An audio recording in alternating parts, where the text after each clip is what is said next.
The boardroom fell dead silent the instant the CEO flicked a worn, wrinkled envelope across the polished glass table and let out a short, mocking laugh. In his mind, he was simply putting a quiet young clerk in her place in front of his entire leadership team. He was certain the letter clutched in her shaking hands was worth nothing at all. Then she raised her eyes to meet his, and 7 words left her mouth that wiped every trace of amusement off his face. "You have already paid for this."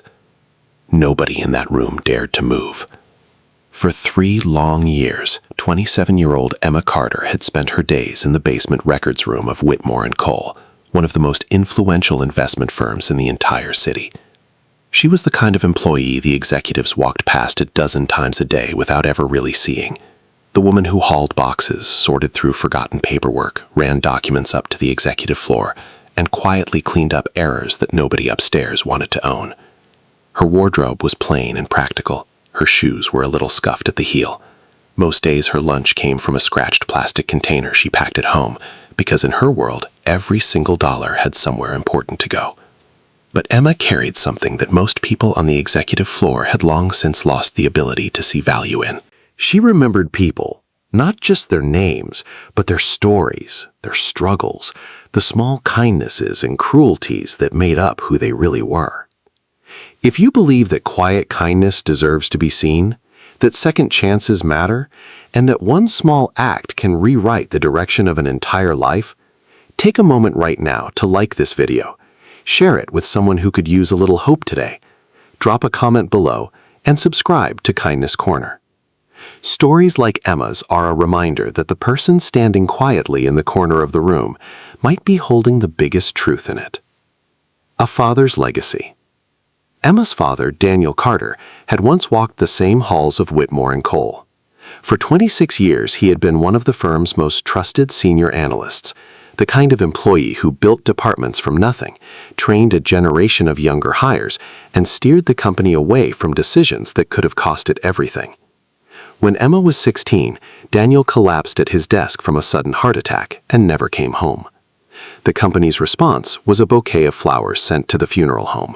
That was the whole of it.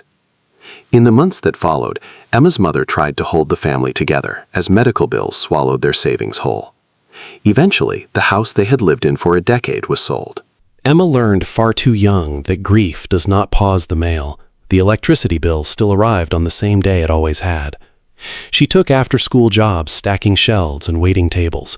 She fought for every scholarship dollar she could find. And when she was finally hired at Whitmore & Cole, she chose it deliberately, not because of connections, but because it was the last place her father had left a part of himself behind. She never once asked for special treatment. If anything, she wanted the opposite. She wanted to prove, on her own, that she could survive in that building without her father's name ever opening a single door for her. So she worked in silence. Every morning she arrived before 7, dusted the aging shelves of the archive, sorted through document requests, prepped folders for meetings she'd never be invited to, and stayed late whenever someone upstairs needed a file right now. She almost never complained. When someone snapped at her over a mistake that wasn't even hers, she apologized anyway and moved on. There was only one thing in that basement office she never let anyone near, a small locked drawer beside her desk, and inside it, a single envelope. The paper had yellowed at the corners, sealed shut with a strip of tape gone brittle with age. On the front, in her father's unmistakable handwriting, were the words, "For Emma, when she's finally ready." She had kept that envelope for 11 years without ever opening it. Not from a lack of curiosity, from fear. Some letters hold information. Others hold the past, and sometimes the past is far more frightening than whatever the future has planned. The new CEO. The current head of Whitmore & Cole was Nathaniel Cole, the 38-year-old grandson of the company's founder. He had taken the reins after his father's early retirement and had built a reputation fast, brilliant, cutthroat, and allergic to anything that smelled like sentiment. To Nathaniel, employees were line items. Profit was the only language worth speaking. Vulnerability was a flaw to be cut out and discarded. When he announced a sweeping company-wide restructuring, hundreds of employees braced for layoffs. Emma's small archive department was one of the very first placed under review. One afternoon, Nathaniel strode through the basement with a small entourage of executives trailing behind him. He stopped at Emma's desk, glancing over the towering stacks of aging folders surrounding her, and asked, loudly enough for the group to hear, why the company was still paying someone to babysit documents nobody had opened in years. Emma answered calmly. Some of the records were legally mandated to be retained. Others held historical financial agreements the company might one day need. Nathaniel laughed and told her that history didn't make money. Emma looked at him for a long moment before replying, quietly, that sometimes history was exactly the reason a company learned how to avoid losing money in the first place. A ripple of uncomfortable glances passed among the executives. Nathaniel smiled, but there was nothing warm in it. He told her she had a surprisingly strong opinion for someone whose entire job description involved filing paper. Emma said nothing else. She simply went back to work. The $60 million question. 2 weeks later, everything changed. During a routine internal audit, the finance team discovered a massive discrepancy tied to an old investment account. Nearly $60 million appeared to have vanished from the historical records of one of the firm's subsidiaries. Nobody could say for certain whether it was a clerical error, outright fraud, or a transfer that had simply never been logged correctly. The executives tore through every current database. Nothing turned up. They dug through digital backups going back a decade. Still nothing. Finally, someone remembered the archive in the basement. Emma was called upstairs and asked, with a note of barely concealed panic, to find the original paperwork, fast. She spent the next 6 hours combing through box after box, while a dozen executives paced impatiently on the floor above her. Close to midnight, buried at the bottom of an unlabeled crate, she found it, a folder containing the original transaction records. The $60 million had never disappeared at all. It had been transferred exactly according to an agreement drawn up 18 years earlier, and the man who had structured that agreement was Daniel Carter, Emma's father. The discovery pulled the company back from the edge of a legal catastrophe that could have ended it, and yet Nathaniel didn't thank her. Instead, he stood in front of the room and accused the archive department of manufacturing unnecessary complications during an already stressful quarter. Emma said nothing. She set the original document on his desk without a word and walked back down to the basement. That night, for the first time in 11 years, she took the old envelope out of its drawer. She sat staring at her father's handwriting until her hands began to shake. She almost broke the seal. Then she stopped, put it away, and went home.